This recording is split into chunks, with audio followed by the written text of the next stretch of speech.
तुम लोग थंबनेल देख के आए हो तो तुम लोग को पता चल ही गया होगा कि ये स्टोरी है द लेजेंड यूरिची की। पर यूरिची एक फेलियर था। अब मैं ऐसा नहीं बोल रहा, उसने खुद ही बोला था। तो इसका स्टोरी जानना तो बहुत ही इंटरेस्टिंग होगा, तो चले जानते हैं। तो यूरिची एंड कोकोशिबो दोनों जुड़वा भाई थे एंड वो दोनों एक ही समुराई के घर में जन्मे थे। पर यूरिची अपने सिर पे एक मार्क लेके जन्मा था, जिसे आज हम लोग डीमन स्लेयर मार्क के नाम से जानते हैं। एंड तब के समय में ट्विंस होना एक अपशगुन माना जाता था, इसीलिए यूरिची के फादर ने डिसाइड किया कि यूरिची को मार देते हैं। पर इस डिसीजन के बारे में जब यूरिची के मम्मी को पता चली तो यूरिची की मम्मी पूरी भड़क जाती है उसके पापा पे एंड दोनों के बीच बहुत आर्ग्यूमेंट होती है। पर लास्ट में उसके फादर मान जाते हैं कि हम यूरिची को नहीं मारेंगे, पर एक शर्त के साथ कि जब यूरिची 10 साल का होगा तो उसे टेम्पल भेज दिया जाएगा मॉन्क बनने के लिए। एंड उसकी माँ इस बात से एग्री कर लेती है एंड यूरिची वहाँ बच जाता है। एंड दोनों भाई का लाइफ बहुत ही डिफरेंट होता है। एक ही समुराई के बेटे होके भी दोनों का क्लोथ्स एंड फूड में काफी अंतर होता है। मिचिकात्सु जब भी अपना भाई की तरफ देखता है वो अपने माँ के हमेशा लेफ्ट साइड पे खड़ा रहता था एंड मिचिकात्सु उसे देख के सोचता था ये बहुत ही कमजोर है एंड डरा हुआ है। एंड हाँ, मैं तुम्हें बता दूं, मिचिकात्सु ही कोकोशिबो है। जब वो डीमन बन जाता है तब उसका नाम कोकोशिबो हो जाता है। तो जब दोनों के फादर घर से बाहर जाते हैं तब मिचिकात्सु यूरिची के रूम में जाता है। तो मिचिकात्सु यूरिची से बहुत ही प्यार करता था एंड उसका बहुत ही ख्याल रखता था। एंड एक दिन मिचिकात्सु ने यूरिची को एक फ्लूट दिया, तो वो फ्लूट लेके यूरिची ने ना ही स्माइल किया ना ही कुछ बोला। 7 साल तक ना ही यूरिची ने स्माइल किया ना ही एक शब्द बोला। तो इसी कारण कोकोशिबो सोचता था यूरिची बोल ही नहीं सकता है। पर एक दिन जब कोकोशिबो अपने गार्डन में ट्रेनिंग कर रहा था तब पीछे से यूरिची उसे देख रहा था एंड यूरिची वहाँ अचानक से बोला, भाई आपको इस दुनिया का सबसे पावरफुल समुराई बनना है। ये सुन के समझो मिचिकात्सु का पैरों तले जमीन निकल गया। वो एकदम शॉक था कि यूरिची बोल भी सकता है। एंड फिर यूरिची बोला, भाई मुझे भी समुराई बनना है। पर ये बात सुन के मिचिकात्सु को थोड़ा खराब लगा। वो मन ही मन सोचने लगा कि ये जब 10 साल का हो जाएगा तब इसे टेम्पल भेज दिया जाएगा। एंड फिर एक दिन जब मिचिकात्सु ट्रेनिंग कर रहा था तब यूरिची पीछे से उसे फिर देख रहा था। यूरिची वहाँ सोच रहा था कि मुझे बस एक बार मौका मिल जाए। एंड मिचिकात्सु के ट्रेनर को यूरिची को देख के दया आ गया। वो ट्रेनर यूरिची को एक बैम्बू का स्टिक दिया एंड उसे स्टिक पकड़ना सिखाया एंड खड़ा रहना। एंड मिचिकात्सु के ट्रेनर ने यूरिची को अपने ऊपर हमला करने को बोला एंड यूरिची ने क्या ही हमला किया। ट्रेनर के ऊपर लगातार 4 वार किया एंड ट्रेनर को जमीन पे गिरा दिया। मिचिकात्सु ये चीज देख के पूरा हैरान हो गया कि जो लड़का मम्मी के साथ घूमता है वो इतना ताकतवर कैसे हो सकता है। मिचिकात्सु वहाँ सोचता है मैंने आज तक अपने ट्रेनर पे एक वार नहीं कर पाया हूँ। पर यूरिची ने पहली बार ही वो ट्रेनर को गिरा दिया। एंड अब रात हो गई एंड मिचिकात्सु अब सो रहा था,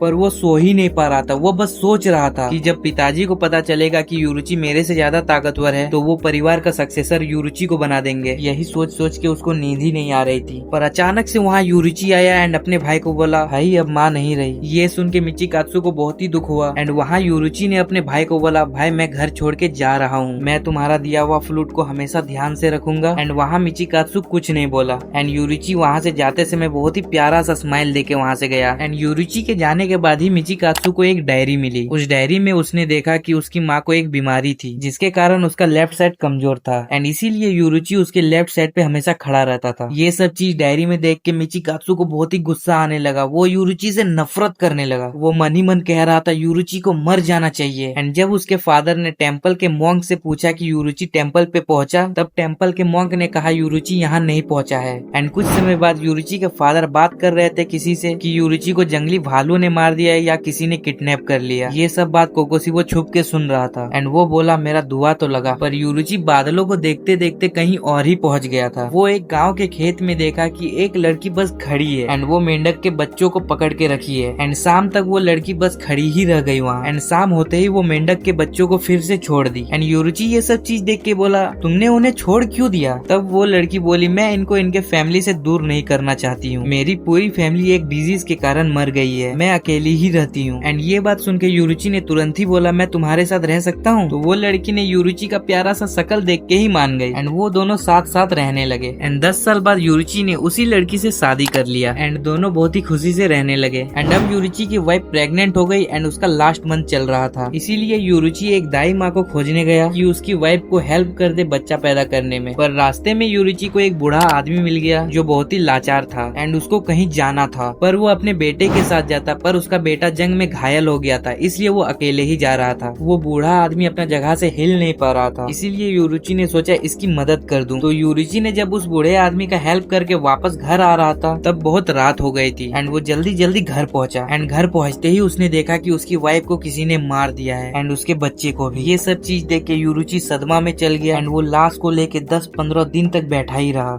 एंड एक दिन एक डीमन स्लेयर एक डीमन को पकड़ रहा था, तभी वो यूरिची के घर आया एंड यूरिची को देख के बोला तुम इनका अंतिम संस्कार कर दो वरना इनकी आत्मा को शांति नहीं मिलेगा। एंड इसके बाद उस डीमन स्लेयर ने यूरिची को ऑफर दिया कि तुम भी डीमन स्लेयर कॉर्प ज्वाइन करो। एंड अब यूरिची ने डीमन स्लेयर ज्वाइन कर लिया एंड उन सबको ब्रीथिंग स्टाइल सिखाई। एंड इसके कारण डीमन स्लेयर सब बहुत ही जल्दी डीमंस को मारने लगे। एंड एक दिन डीमंस ने एक गांव पे हमला किया तो यूरिची उस गांव को बचाने गया एंड यूरिची तुरंत ही सारे डीमंस का खात्मा कर दिया। एंड मिचिकात्सु वहीं पे था एंड वो ये सब चीज देख के हैरान हो गया कि ये इतना ताकतवर कैसे बन गया। तो यूरिची ने अपने भाई को बोला सॉरी भाई लेट हो गया मुझे। तो मिचिकात्सु ने यूरिची से कहा मुझे भी ये सब सिखाओ। तो यूरिची ने उसे भी सिखाया पर वो सन ब्रीदिंग यूज नहीं कर पा रहा था, इसीलिए कोकोशिबो ने मून ब्रीदिंग सीखी। वो सन ब्रीदिंग से कमजोर था बट। एंड कुछ समय बाद यूरिची कहीं जा रहा था, तभी उसको वहाँ मुजान दिखा। एंड मुजान को घंटा फर्क नहीं पड़ रहा था कि ये कौन है, उसको ब्रीदिंग फॉर्म से भी कोई मतलब नहीं था। एंड मुजान के साथ लेडी तमायो भी थी एंड वो बहुत चिल्ला रही थी। तभी यूरिची ने अपनी तलवार निकाली और मुजान पे हमला करने के लिए रेडी हो गया। एंड मुजान भी फाइट करने के लिए रेडी था। एंड फाइट के दौरान ही मुजान को समझ आ गया कि यूरिची कितना ताकतवर है। यूरिची ने मुजान को लगभग मार ही दिया था पर लास्ट समय में मुजान वहाँ से बच के भाग गया। एंड यूरिची ने लेडी तमायो से कुछ बातचीत की एंड उसके बाद लेडी तमायो मान गई डीमन स्लेयर का साथ देने के लिए, क्योंकि वो मुजान के कर्ज से बाहर आ गई थी। एंड कुछ ही समय बाद और भी डीमन स्लेयर वहाँ पे आ गए एंड उन लोगों ने यूरिची से कहा तुम्हारा भाई डीमन बन गया है। यूरिची को वहाँ सब कोसने लगे कि तुम्हारा भाई डीमन बन गया है, तुमने मुजान को जिंदा छोड़ दिया। एंड किसी डीमन स्लेयर ने कहा तुम्हें तो सुसाइड कर लेना चाहिए। एंड ये सब होने के बाद डीमन स्लेयर के मास्टर ने यूरिची को डीमन स्लेयर से निकाल दिया। तो यूरिची के पास बहुत ही बातें थी जो किसी को बताना था, तो वो गया अपने एकमात्र दोस्त के पास, तांजीरो के पूर्वज के पास। तो अब मैं तुम लोग को बताता हूँ तांजीरो के पूर्वज के साथ यूरिची का दोस्ती कैसे हुआ। एक दिन डीमंस का हमला हुआ था उन लोगों के ऊपर, तभी यूरिची ने उन लोगों को बचा लिया था, तभी से उन लोग दोस्त हैं। तो यूरिची ने अपनी जितनी बातें थे सारी बातें उन लोग को बता दी एंड अपना सन ब्रीदिंग के भी सारे फॉर्म को परफॉर्म करके वहाँ दिखाया। एंड जाते समय अपनी कान के बाली निकाल के वो तांजीरो के पूर्वज को दे दिया एंड एक प्यारी सी स्माइल देके वहाँ से निकल गया। एंड उसे डीमन स्लेयर से निकाल दिया था फिर भी वो डीमंस को मारता था एंड वो अपनी आखिरी के समय में बस वो कोकोशिबो को ढूंढता था। एंड उसने एक दिन रेड मून की नाइट को कोकोशिबो को ढूंढ ही लिया। एंड कोकोशिबो ने अपने भाई को देख के सोचा ये अभी तक जिंदा है। एंड इसके बाद कोकोशिबो यूरिची के ऊपर हमला करने के लिए रेडी हो गया। एंड यूरिची ने कोकोशिबो का गर्दन कब आधा काट दिया कोकोशिबो को पता ही नहीं चला। एंड कोकोशिबो कुछ कर ही नहीं पा रहा था, वो हिल ही नहीं पा रहा था। एंड यूरिची दूसरी बार हमला करता तो कोकोशिबो वहीं खत्म हो जाता, पर हमला करने से पहले ही यूरिची खड़े खड़े वहाँ पे मर गया। एंड ये देख के कोकोशिबो को बहुत ही गुस्सा आया कि ये अभी भी इतना ताकतवर है। एंड कोकोशिबो गुस्से में आके यूरिची के शरीर का 2 टुकड़ा कर देता है। एंड तभी यूरिची के पास से उसकी एक फ्लूट गिरी एंड ये वही फ्लूट था जो कोकोशिबो ने यूरिची को दिया था। एंड ये देख के कोकोशिबो को बहुत ही खराब लगने लगा था एंड उसके 3 आंखों से आंसू आ रहा था। एंड यहीं पे यूरिची की स्टोरी खत्म होती है। तो आप लोग प्लीज वीडियो को लाइक एंड चैनल को सब्सक्राइब कर देना, क्योंकि वीडियो बनाने में बहुत ही मेहनत लगी है यार। एंड मिलते हैं अगले ही अनएक्सपेक्टेड वीडियो में। ख्याल रखना अपना, बाय बाय।